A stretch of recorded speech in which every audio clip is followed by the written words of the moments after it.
ఒక మిక్సర్ జార్‌లో 1 కప్ దాకా పచ్చి కొబ్బరిని చిన్న చిన్న పీసెస్‌గా కట్ చేసుకొని పచ్చి కొబ్బరిని యాడ్ చేసుకోవాలి.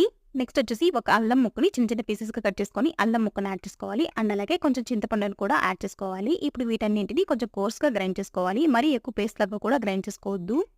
టేబుల్ స్పూన్ దాకా ఆవాలు, హాఫ్ టేబుల్ స్పూన్ దాకా జీలకర్ర, 2 టేబుల్ స్పూన్ దాకా పచ్చిశనగపప్పు, 2 టేబుల్ స్పూన్ దాకా మినపప్పుని యాడ్ చేసుకోవాలి.